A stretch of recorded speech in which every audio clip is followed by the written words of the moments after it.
Eu recebi a oração da irmã quando ela abriu o culto e ela pediu uma bênção sobre o pregador e pediu para que Deus falasse a partir de mim.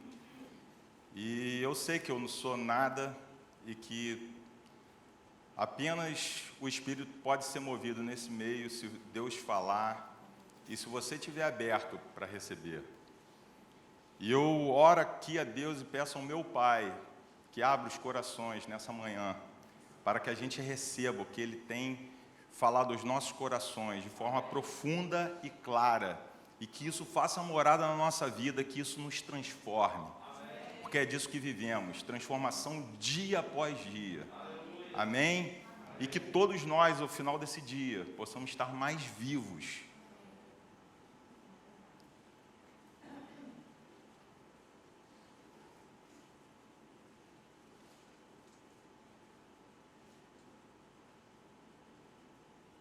Eu gosto muito dessa tradução,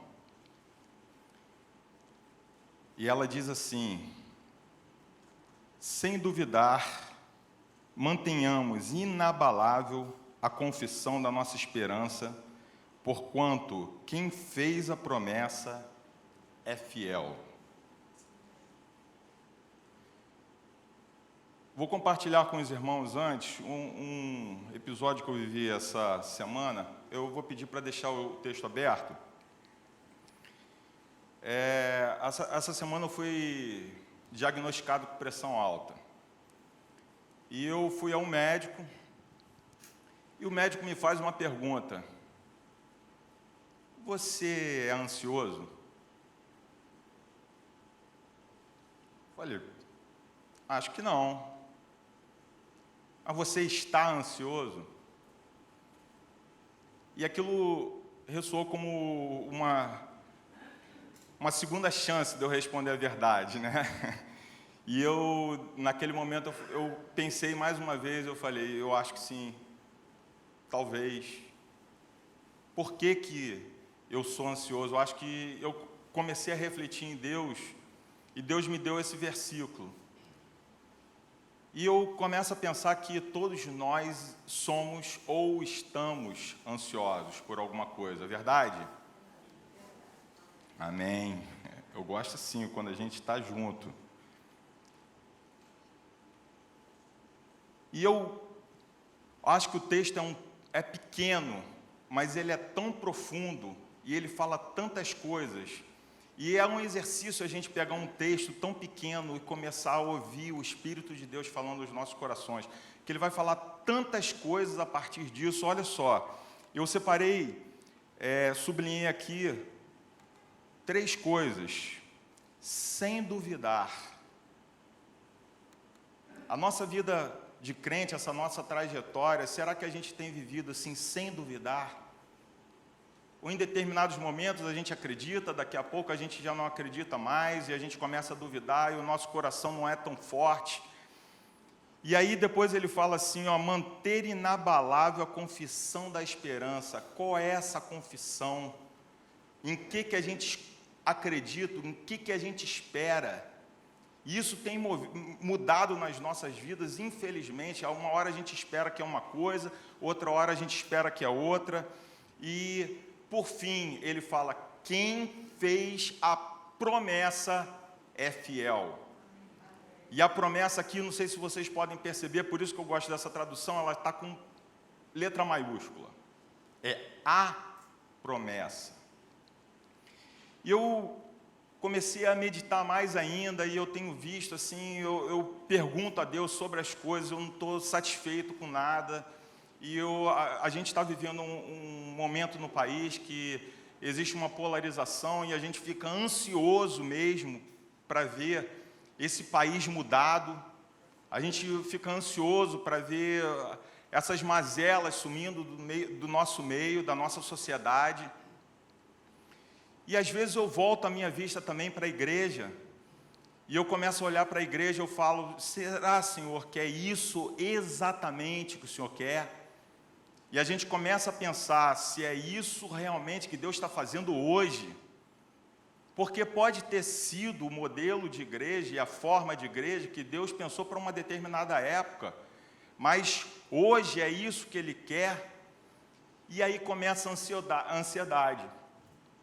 E eu quero realizar aquilo, mas eu quero realizar aquilo para ontem. Eu quero ver as coisas mudadas para ontem, eu quero ver o país melhor para ontem, eu quero ver a igreja mudada para ontem, eu quero ver as pessoas a quem eu ministro mudadas também, porque eu sei o que é melhor para elas, eu vejo a partir da Bíblia tudo que é melhor para a gente, mas eu não vejo muitas vezes isso no nosso meio. E a gente começa a pensar assim, cara, mas não é possível que a pessoa não esteja vendo, não é possível que essa organização não esteja vendo, e a gente quer aquilo para ontem, mas não consegue.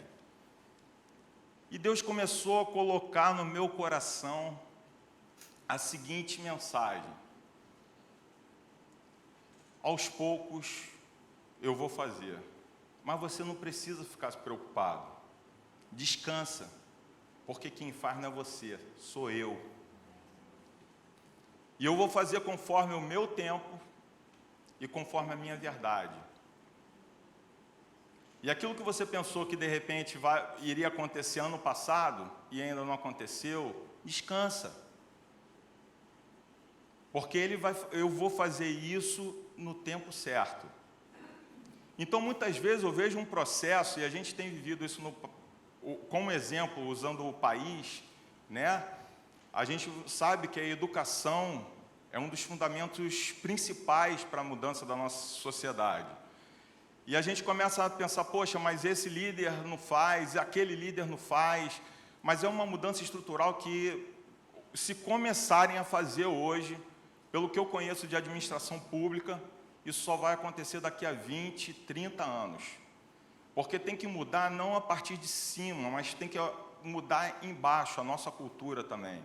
E assim eu acho que é em todas as coisas. Só que Deus, Ele pode mudar, mas Ele tem que mudar primeiro o coração, o indivíduo, para que a soma dos indivíduos mude tudo. Amém? E aí logo me vem aquela mensagem: Deus é fiel. Poxa, a gente está andando assim no meio da estrada, dirigindo o nosso carro, e tem aquele caminhão lá, está sempre lá escrito lá no para-choque traseiro do caminhão, Deus é fiel. E eu sempre escutei na igreja, Deus é fiel. E a gente sempre fica pensando, né? Poxa, se Deus é fiel, Deus há de fazer. E a pergunta seguinte que vem é assim: Deus é fiel a quê? Porque Ele vai fazer o quê? E essa é uma grande pergunta. E eu desafio a igreja hoje a responder essa pergunta. Primeiro em nossos corações. Deus é fiel a quê? As promessas. O irmão respondeu aí. Ótimo.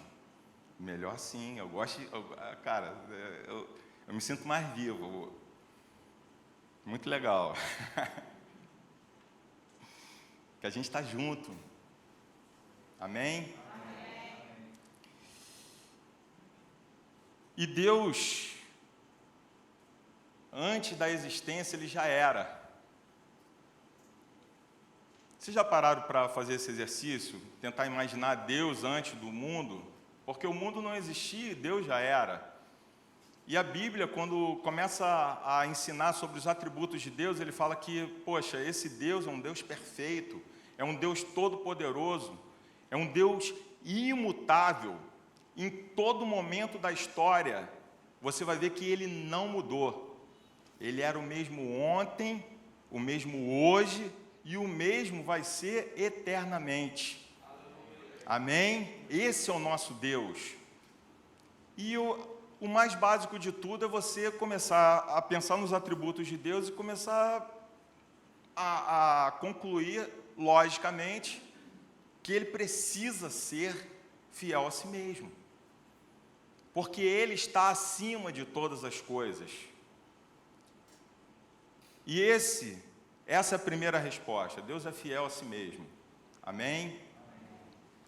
Mas aí, Deus resolve criar o universo. E cria o planeta Terra. E melhor, cria o homem. E aí vamos responder segundo a resposta que o irmão já adiantou aqui. Ele é fiel às suas promessas ou à sua promessa? Ele é fiel, todas as coisas que ele fala, ele há de cumprir. E eu costumo dizer que, com todo esse poder, só existe uma coisa que pode restringir a atuação de Deus, que é a sua palavra. Eu não posso imaginar que Deus hoje vai mudar alguma coisa que Ele já disse, porque Ele já disse. E eu confio porque Ele é perfeito e imutável. E Ele vai sempre cumprir. Ele é fiel à sua promessa. Só que a gente precisa voltar à história e ir lá no propósito da nossa criação. Ele cria o homem, à sua imagem e semelhança, coloca lá no jardim do Éden, o homem vive perfeito. Eu estava comentando com a Vivian, a gente estava conversando e a gente imagina assim Adão e Eva como os seres mais lindos do planeta.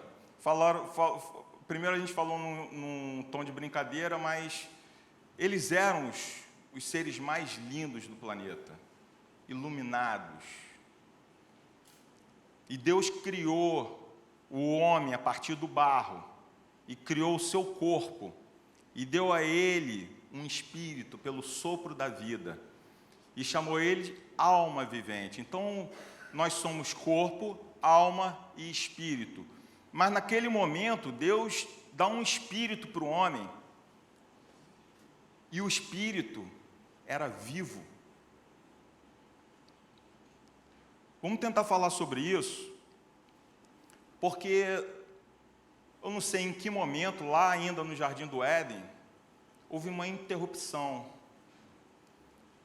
E uma serpente chega para Eva, oferece do fruto proibido, ela ingere daquele fruto contra a vontade de Deus, e a partir daquele momento ela dá para o seu companheiro Adão, ambos desobedecem, e a partir daquele momento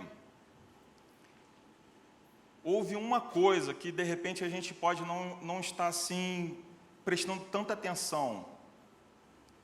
O espírito do homem morre. Qual foi a tentação que a serpente entregou para Eva? Deus disse que se a gente comer dessa fruta, a gente vai morrer. E a serpente fala assim: certamente não morrerás. E aí ela come do fruto, e o que acontece com ela? Ela continua vivendo. E aí depois Deus vai ter lá de tarde, vai falar com eles, mas ela morreu.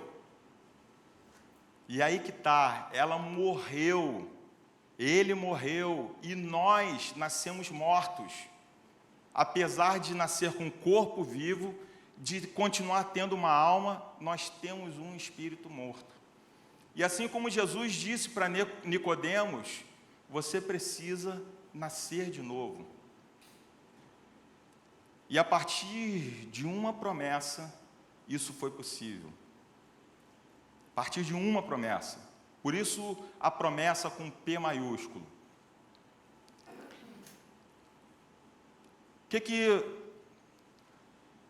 O que Deus, quando encontra os dois e reconhece que eles pecaram, que eles se separaram, ele vai e lança uma maldição. Ele olha para a serpente e fala: olha só, criarei inimizade entre você e a mulher, e o fruto do ventre da mulher lhe ferirá a cabeça, e você lhe ferirá o calcanhar.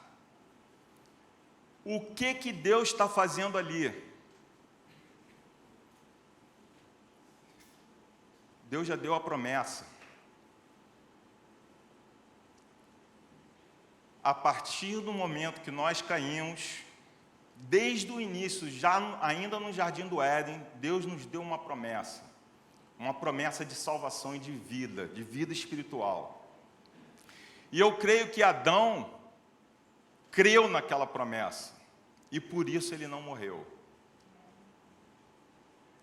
E só aquele que crê nessa promessa pode viver. Mas a promessa está lá. E para a gente entender isso aqui, a gente precisa entender essa promessa. Porque todas as outras promessas, e existem muitas na Bíblia, e são todas válidas, e falam sobre os mandamentos e as vontades de Deus, a gente precisa ver que essa promessa é a promessa principal. E Deus é fiel. E Ele vai cumprir. Quer ver um exercício? Vamos falar. Não sei quantos de vocês conhecem bem a história da Bíblia, mas Deus, em determinado momento, resolve criar um povo, né? Aquele povo que vai chamar pelo nome dele. E Ele faz uma promessa a Abraão. Ele fala: ó, sai da tua terra, vai para a terra onde eu vou te mostrar. Você vai lá e eu vou fazer de você uma grande nação.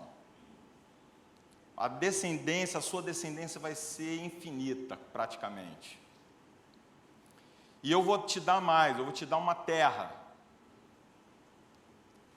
E a partir da sua vida, todas as nações do mundo vão ser abençoadas.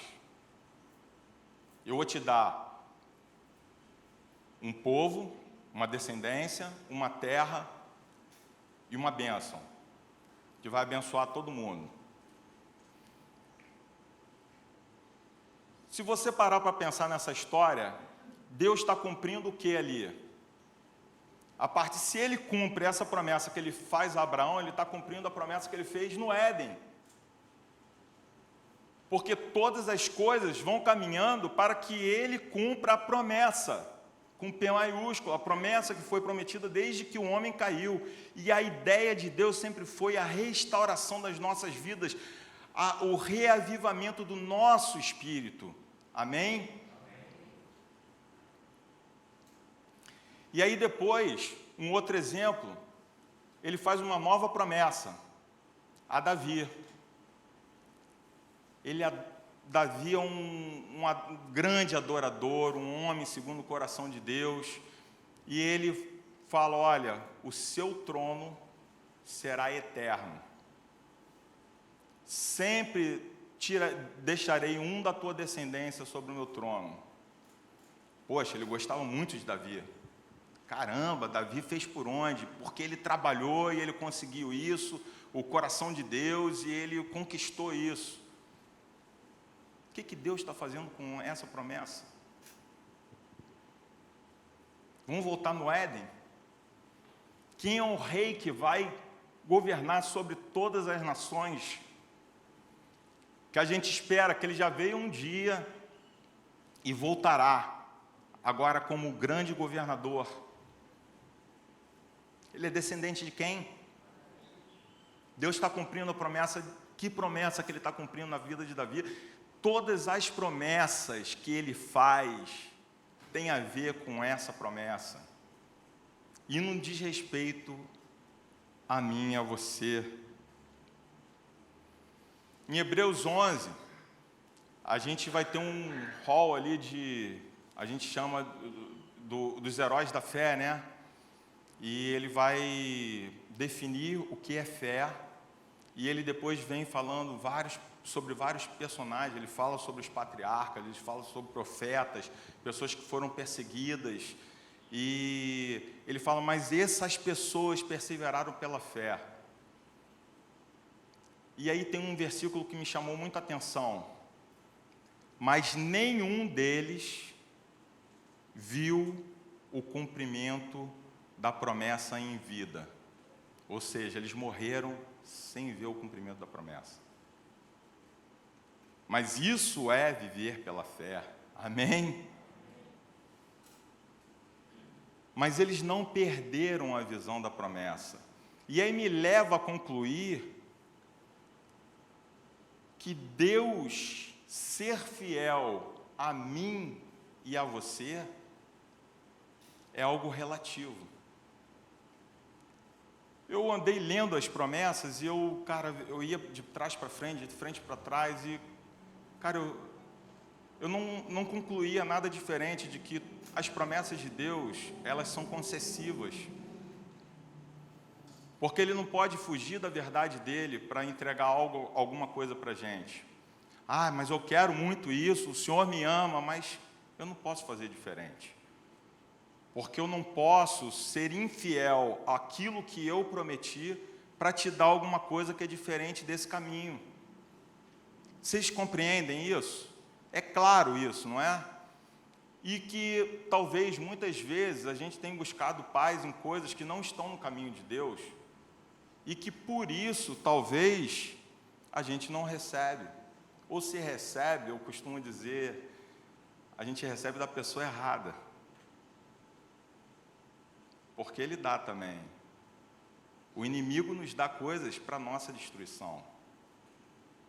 E muitas vezes somos enganados, assim como Adão e Eva foram enganados lá no Éden, e recebemos coisas para nossa destruição. A gente está pensando, estamos arrebentando, ganhando dinheiro para caramba, estamos arrebentando, pô, minha carreira está um sucesso. E o nosso caminho é diferente da promessa. Eu não estou contribuindo em nada para aquilo que Deus prometeu e que planejou para que os filhos dele vivessem. A gente tinha muito, assim, uma época anterior, e que depois começou a ser criticado, o antropocentrismo dentro da igreja, quer dizer, a valorização do homem. Então, tudo é a minha promessa, a minha bênção, aquilo que Deus preparou para mim. E a gente esquecia de colocar Jesus no centro, ou seja, a gente esquecia dessa promessa. E o crente tem uma mania muito esquisita, muitas vezes, que é de triunfar, né? Em tudo somos triunfantes. E aí você vê alguma coisa errada acontecendo, você entra em paranoia. Porque não faz sentido, se em tudo somos triunfantes, por que esse negócio tão ruim está acontecendo na minha família, no meu meio? E a gente estava assistindo sexta-feira lá um vídeo, né? Junto com os adolescentes, e um missionário que vinha lá da África, acho que era na Índia, ela falava assim, poxa, eles vinham, matavam as mulheres e sobravam só os maridos, matavam as crianças, matavam os maridos e sobravam só as mulheres, e em determinado momento uma pessoa pergunta, poxa, mas por que isso está acontecendo com a gente? E muito simploriamente uma outra responde, vocês são sortudos. Ela falou, como eu posso ser sortudo de ter perdido isso tudo? Vocês são sortudos, porque na Bíblia está escrito que aqueles que forem perseguidos pelo meu nome serão abençoados. São bem-aventurados. Amém?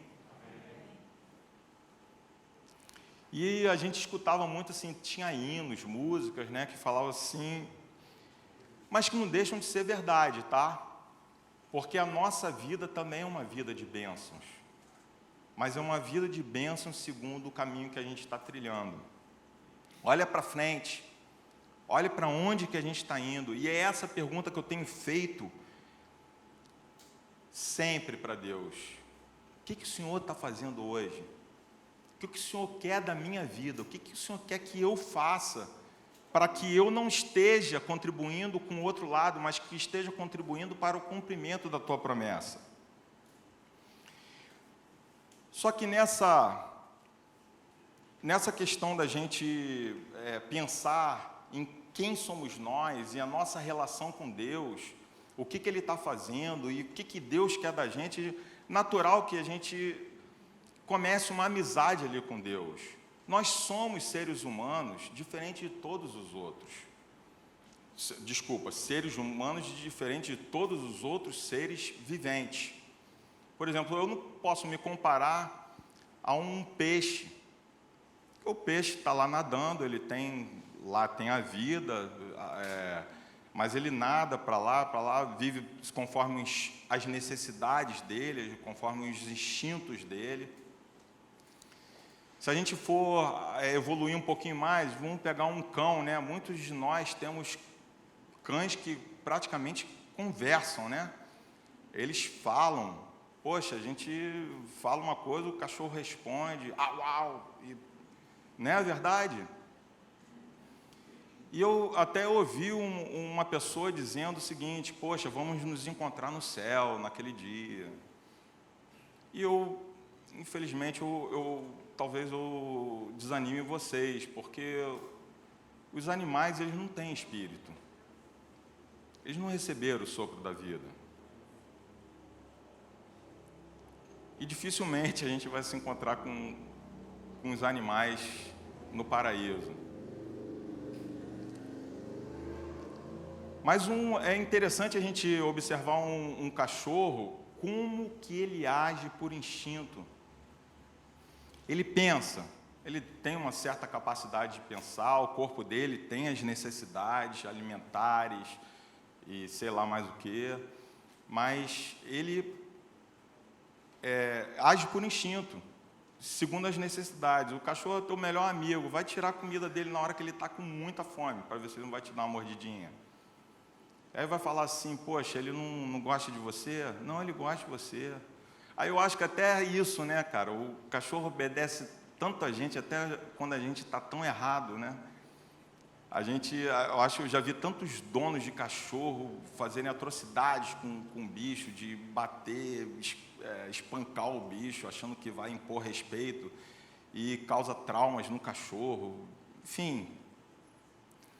Mas isso o que eu quero dizer aqui? É a forma de ser dos animais, diferente dos seres humanos.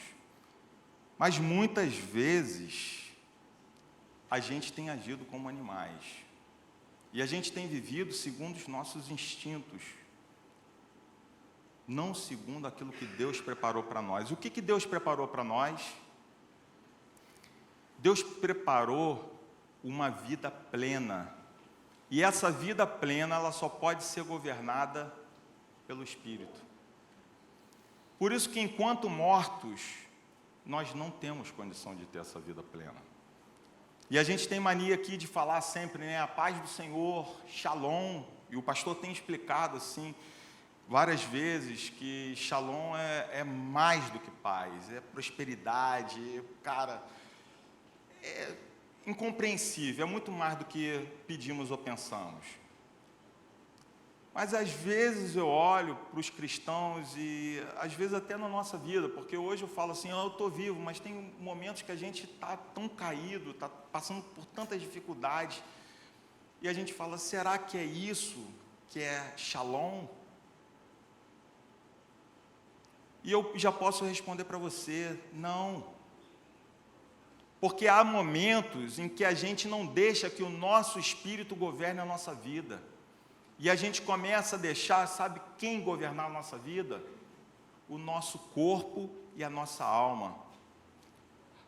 Os nossos sentidos, os nossos prazeres que estão na nossa carne, os nossos pensamentos, os nossos sentimentos, que a gente muitas vezes constrói e acha que somos donos da verdade. E essas pessoas, o corpo e a alma, desculpa, eles não podem governar a nossa vida. Porque senão seremos governados pelas circunstâncias apenas. E Deus nos fez para passarmos por cima das circunstâncias. E é por isso que às vezes estamos mal, às vezes estamos bem. Quer ver? Não é por causa do Espírito. Eu tenho um problema de saúde, aí eu estou mal. Não aguento mais esse problema.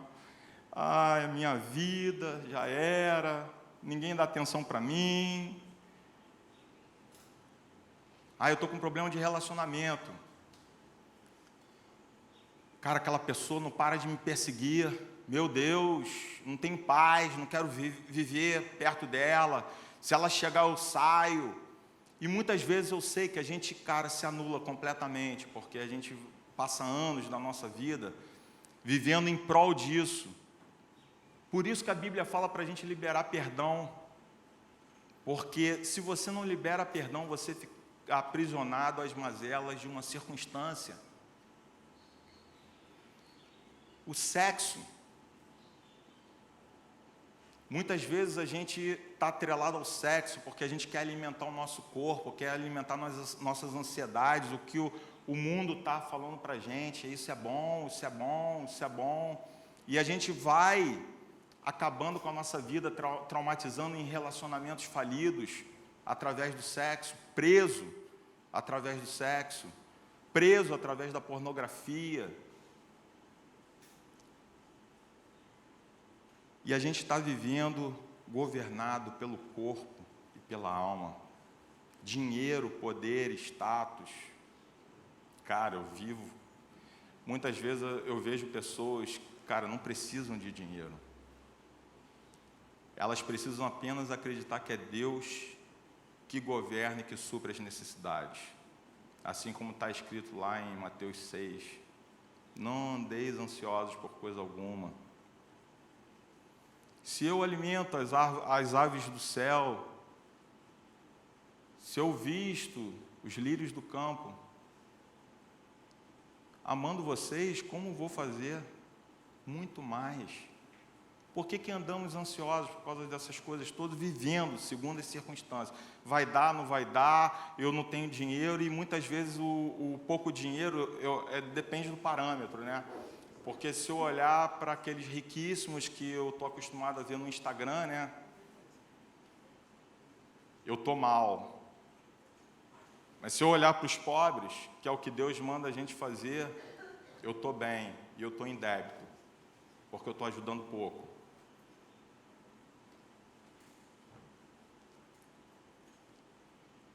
Mas o governo pelo Espírito, ele não é baseado nas circunstâncias, ele é baseado em promessas e em princípios. E por isso que eu desafio toda a igreja a ler a palavra de Deus segundo um novo prisma. Eu estava lendo um livro e ele dizia, cara, pega qualquer capítulo da Bíblia tem promessas. E você já entendendo que todas as promessas, elas seguem essa primeira promessa, e Deus vai cumprir essa primeira promessa, e Ele vai fazendo promessas subsequentes para cumprir essa primeira promessa, eu já vou ler e me incluir nessas promessas que Deus faz. Eu vou grifando aqui a Bíblia, vários versículos, eu falo, Deus é poderoso e te ama. Poxa, o amor de Deus é algo que muitas vezes nos passa despercebido. Que amor é esse? Muitas vezes, quando somos abandonados, Deus já preparou alguma coisa para a gente. Muito maior do que aquilo que a gente esperava. Porque esse abandono não chega sequer aos pés da adoção que Deus deu para nós. Amém? Mas como que a gente vai viver essas promessas e os princípios e o governo a partir do Espírito? Tem uma coisa que eu não falo muito para os meus filhos, não, mas talvez porque eu ouvi muito que, cara, você tem que tornar seus filhos mais racionais e tal, mas na época dos meus pais a gente ouvia muito isso, né? Pai, eu não posso fazer isso aqui, não? Não. Por quê, pai? Por que não? Você vai lá e faz isso assim, assim, assado. Pai, por que eu tenho que fazer? Porque eu estou mandando. Alguém já ouviu esse tipo de argumento tão forte? Então, eu vou tentar explicar uma razão para esse argumento, que parece que esse argumento não tem razão, mas faz muito sentido. Imagina que eu tenho 3 filhos, né? E um dos filhos resolve um dia sair com uma pessoa que eu conheço e eu sei que não é uma boa companhia. Ele começa a se enamorar por essa pessoa. E aí eu começo a tentar argumentar, explicar e tal, e vai ter um momento, eu sei, porque pela falta de experiência, eles não vão aceitar. E eu vou te dizer, a única saída é você dizer, porque eu estou dizendo. E muitas vezes o filho vai te desobedecer, como ocorre com a gente em relação a Deus. Você pode não entender os desígnios de Deus, e Deus está falando assim, faça assim.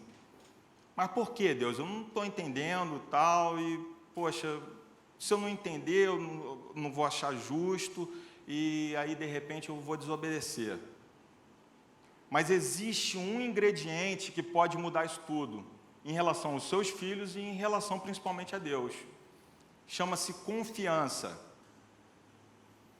Eu já estabeleci um relacionamento tão próximo com Deus, e eu já conheço tão bem esse Senhor que cuida tão bem da minha vida, que eu tenho tanta confiança nele que tudo que ele disser eu não vou questionar.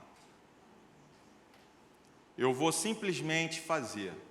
E eu sei que pode não ser agora, mas mais adiante eu vou me dar bem. Faz sentido? Isso aí. E se o pastor morresse? O pastor foi acometido de Covid, né? Ficou 1 mês no hospital. A gente teve outros casos. E estou olhando para o seu Joel aqui, vivo na minha presença, e é uma grande bênção, segundo a misericórdia de Deus. Porque sofreu um acidente terrível e Deus o livrou.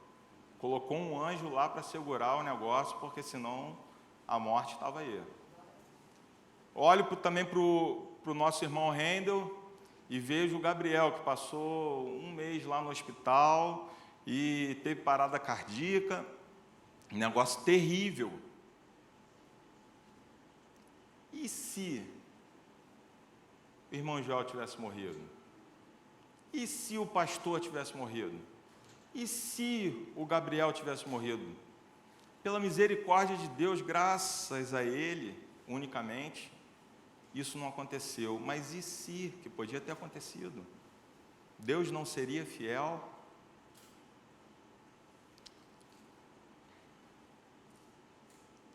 E eu tenho vontade de dizer uma coisa para os irmãos, já concluindo.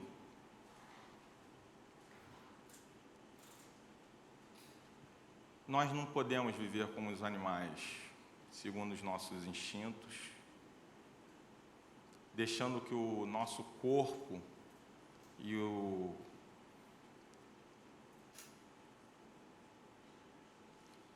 a nossa alma governem a nossa vida. Eu sei, Deus tem algo muito mais pleno para a gente. Vocês imaginem um casal. E esse casal, ele está namorando, né, já tem algum tempo, e o corpo está clamando por sexo. O corpo está clamando por algo que o mundo também empurra, assim, vai. A alma, ela está cheia de sentimentos. Ah, que novidade, que coisa boa, poxa, eu gosto dele, eu acho tão legal quando a gente sai junto. E existe caminhando por fora um princípio de união, um princípio de amor, um princípio de guarda.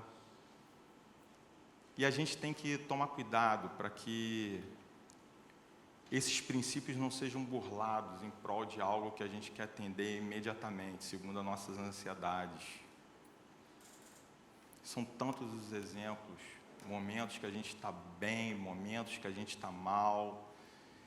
E eu sei que aqui nessa congregação tem muita gente, cara, vivendo aprisionado, segundo as suas circunstâncias. Mas Deus não quer isso para a nossa vida. Ele quer muito mais, Ele quer que a gente voe. E a gente só vai conseguir isso a partir do momento que a gente largar as circunstâncias e começar a passar por cima. E eu vou te dizer mais. Cara, para de botar a culpa nos outros. Eu estou mal espiritualmente, mas, sabe, eu sofri um trauma daquele pastor, eu não fui correspondido, aquela pessoa não me deu amizade, foi infiel a mim, aquele marido saiu de casa e me deixou com não sei quantos filhos, sozinha, e eu estou lutando, eu não tenho mais o que fazer, e por isso eu sou amargurado, aquela pessoa me fez o mal e por isso eu odeio ela, não quero ela perto de mim. Libera perdão. Passa por cima disso. Vamos viver o que Deus tem preparado, que é muito mais do que nós pedimos ou pensamos. E toda vez, a partir de hoje, que vocês lerem essa palavra, que vocês estiverem buscando alguma coisa para vocês, nós, né? Eu falo vocês, mas eu estou me incluindo nisso, porque foi como eu disse, essa semana foi uma semana, de repente, de rompimento, né? De coisas antigas. Mas toda vez que você olhar para essa palavra, você começar a pensar em si mesmo, você pensa assim, cara, a minha vida está contribuindo para o atendimento da promessa de Deus? Será que eu estou com Ele? E é assim que devemos caminhar. Vamos ficar de pé, vamos orar para que Deus ministre isso aos nossos corações.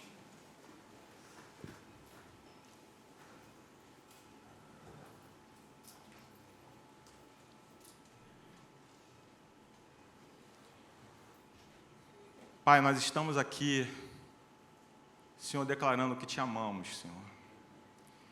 Declaramos que muitas vezes, Senhor, não sabemos aquilo que o Senhor é, aquilo que o Senhor quer. Mas declaramos, acima de tudo, que a nossa vontade é de te seguir. Apaga de nós todas as mazelas, tudo que tem contribuído contra o nosso sucesso em seguir na Tua direção, Deus. Pai, nós temos irmãos aqui que têm passado momentos difíceis, Senhor. Mas, Espírito Santo, ministra cura, ministra força,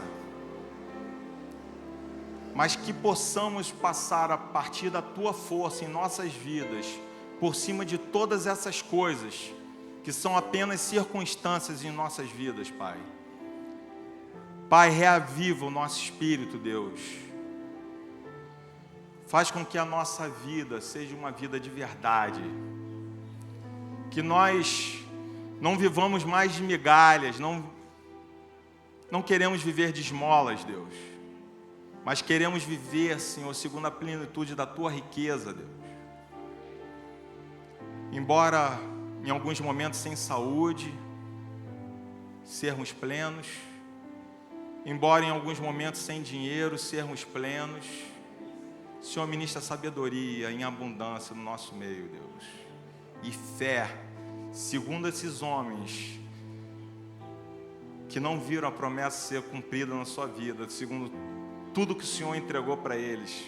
Mas, Senhor, que a gente acredite em tudo que a gente faz, que essa promessa pode não se cumprir hoje, mas que no Teu tempo o Senhor vai cumpri-las. Obrigado por tudo que o Senhor tem feito nessa manhã e pela Tua presença em nossa vida. Em nome de Jesus, Pai. Amém.